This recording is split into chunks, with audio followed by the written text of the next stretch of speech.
छत्रपती शिवाजी महाराज की जय भवानी, जय श्रीराम, जय जय श्रीराम।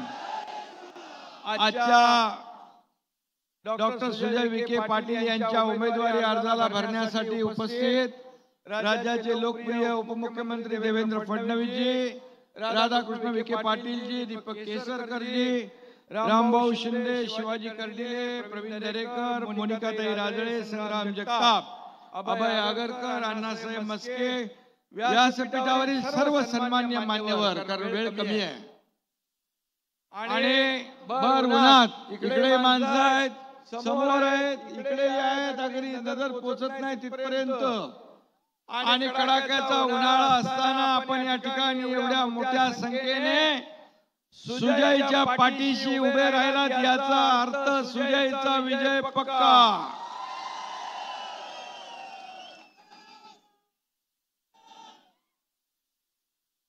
आणि म्हणून आज सुजय विखे एक तरुण युवा नेता म्हणून या ठिकाणी काम करतोय। लोकसभेमध्ये देखील ते अनेक प्रश्नांना त्यांना वाचा फोडलेली आहे। खरं म्हणजे सुजयचे पंजोबा विठ्ठलराव विखे पाटील यांनी या देशात सहकाराचं बीज रोवलं आणि स्वर्गीय बाळासाहेब विखे पाटील आणि राधाकृष्ण विखे पाटील साहेबांनी त्याचा वटवृक्ष केला आणि आता ती परंपरा वारसा सुजय पुढे चालवतोय। आणि म्हणून खऱ्या अर्थाने प्रत्येक घटनेत इथल्या सामाजिक सांस्कृतिक प्रत्येक घडामोडीमध्ये एक आपला तरुण नेता म्हणून सुजय विखे पाटील हे इथल्या लोकांसोबत आपल्या सोबत असतात आणि प्रत्येकाच्या सुखदुःखामध्ये धावून जाण्याचं काम सुजय विखे करतायत। आणि म्हणून सुजय याला इथल्या सर्व भागाची जाण आहे, तरुणांच्या प्रश्नाची जाण आहे, त्याच्या कामाचा झपाटा आपण पाहिलाय। लोकसभेत मगाशी म्हटल्याप्रमाणे या मतदारसंघातले किंबहुना राज्यातले प्रश्न देखील ते हिरिरीने मांडतात आणि मतदार देखील सुशिक्षित आणि सुसंस्कृत उमेदवाराच्या पाठीशी उभे राहतात, हा देखील इथला इतिहास आहे। आणि म्हणून सुजय याच्या नावातच जय आहे, त्यामुळे त्याचा पराजय होणं अशक्य आहे। आणि म्हणून त्यांचा लीड वाढवायचा आहे, आपल्याला एवढंच काम करायचं आहे। आणि म्हणून आणि विरोधकांच्या लंकेचं दहन करायचं आहे।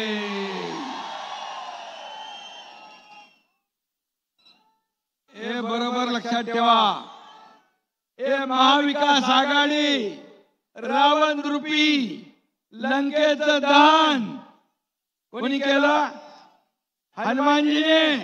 उद्या हनुमान जयंती आहे आणि एक संकल्प करा,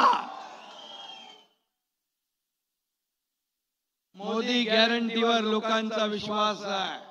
सगळ्या गॅरंटी फेल झाल्यात, एकच गॅरंटी चालली, ती म्हणजे कुठली? मोदी गॅरंटी। आणि म्हणून पुन्हा प्रधानमंत्री त्यांना करण्याची गॅरंटी तुम्ही आम्ही सगळ्या देशवासियांनी घेतली ना। आणि म्हणून हे इंडिया आघाडी वगैरे जे आहे, मगाशी देवेंद्रजींनी सांगितलं कसं ते एक इंजिन, त्या इंजिन मध्ये एकच माणूस बसतो, इथं माणसांना बसायला डबे नाहीत। इकडं आपल्याला मोदी साहेबांच्या इंजिनला डबे आहेत आणि म्हणून त्या डब्यात सुजयला पाठवायचं आहे, तिकडे दिल्लीला पाठवणार ना। आणि म्हणून मोदींच्या नखाची सर देखील इंडिया आघाडीला येणार नाही। राहुल गांधी अजून त्यांचं लॉन्चिंग झालं नाही, मोदीजींनी तर इस्रोच्या माध्यमातून चंद्रावर चांद्रयानचं यशस्वी लॉन्चिंग केलं, पण राहुल गांधींचं गेल्या 50 वर्षात लॉन्चिंग होऊ शकलं नाही। ते कसा देश पुढे नेणार? आणि म्हणून तुम्ही एकीकडे विचारलं तुम्हाला मोदी पाहिजे का राहुल पाहिजे, तुम्ही काय सांगणार? राहुलला थोडी गरमी झाली, गरम झालं की थंड हवा खायला विदेशात जातो. मग उन्हा तानामध्ये 24 तास काम करणारे आपले प्रधानमंत्री पाहिजे का थंड हवा खायला जाणार राहुल पाहिजे? आणि म्हणून राहुल गांधी स्वप्नात सुद्धा कोणी विचार केला तरी सुद्धा कधी या देशाचे प्रधानमंत्री होऊ शकत नाहीत. या देशाचा प्रधानमंत्री होण्याचा अधिकार फक्त मोदी साहेबांनाच आहे. कारण त्यांनी आपलं जीवन पूर्ण देशाला समर्पित केलंय, देशाला एका उंचीवर नेऊन ठेवलंय. आणि म्हणून मगाशी सर्व योजना देवेंद्रजींनी सांगितलेल्या आहेत. आणि म्हणून कुणालाही विचारलं, दूध पिता बच्चा भी बोलेगा फिर एक मोदी, फिर एक बार मोदी सरकार. अब की बार, अरे अब की बार 400 पार ना, अब की बार 400 पार आणि फिर एक बार आणि फिर एक तीसरी बार तुझे. आणि म्हणून नो लंके ओनली विखे पाहिजे ना. अरे असं ड्रामा करून निवडून येत नाहीत लोक. त्याला काम करावं लागतं, काम. लोकांच्या दुःखात सहभागी व्हायला लागते. विखे पाटील परिवार किती वर्षापासून इथं काम करतात. त्यांची जड एवढी खाली खोलवर गेलेत. महाविकास आघाडीचं वरून कोण आला तरी ते उकडू शकत नाही.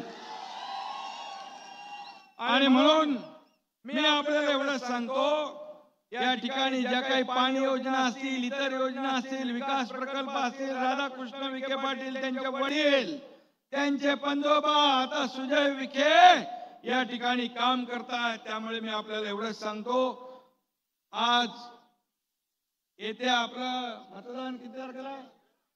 13 मेला आपलं सुजयचं मतदान आहे. आणि सुजयच्या मतदानामध्ये आपण सगळ्यांनी महायुतीचा उमेदवार म्हणून कमळा समोरचं बटन दाबून सुजय विखेचा मागचा लीड तोडून पुढे जायचं आहे, ही विनंती आपल्याला करायला आलोय. आणि म्हणून येत्या निवडणुकीत आपल्या राधाकृष्ण विखे पाटील असतील, आपले सुजय असेल, अनेक पाणी योजना आणल्या. नगर जिल्ह्यात 6 आणि नाशिक जिल्ह्यात 1 अशा 7 तालुक्यामध्ये 182 गावांना आपण पाणी दिलंय. आता येत्या निवडणुकीत तुम्हाला कोणाला पाणी पाजायचं आहे? विरोधकांना. आणि म्हणून ही जबाबदारी तुमची आहे. आणि म्हणून मोदींच्या शब्दावर विश्वास आहे. मोदी है तो मुमकिन है. आणि म्हणून येत्या निवडणुकीत आपण सुजयला मतदान करणार. सुजयला मत म्हणजे मोदींना मत, कमळाला मत म्हणजे मोदींना मत, आणि महायुतीला मत म्हणजे देशाच्या विकासाला मत. एवढीच आपल्याला विनंती करतो. आणि पुन्हा एकदा सुजयला मी मनापासून शुभेच्छा देतो. आपल्या सगळ्यांच्या वतीने त्याचं मनापासून अभिनंदन करतो. कारण आपण एवढ्या उन्हात आलेला 13 तारखेपर्यंत जागरूक राहा. अति आत्मविश्वासामध्ये आपल्याला जायचं नाही. एक एक मत महत्वाचं आहे. आपले पै पाहुणे, सगळे सोयरे, नातेवाईक, दोस्त मंडळी सगळ्यांना इकडं सांगायचं आहे की सुजय विखेची निशाणी कमळ, कमळाचं बटन दाबा आणि सुजयला दिल्लीला पाठवा. धन्यवाद. जय हिंद, जय महाराष्ट्र, जय श्रीराम, जय जय श्रीराम. सगळ्यांनी जोरदार एकदा टाळ्या वाजवा. सगळ्या मान्यवरांचा इथे ग्रुप फोटो होतोय.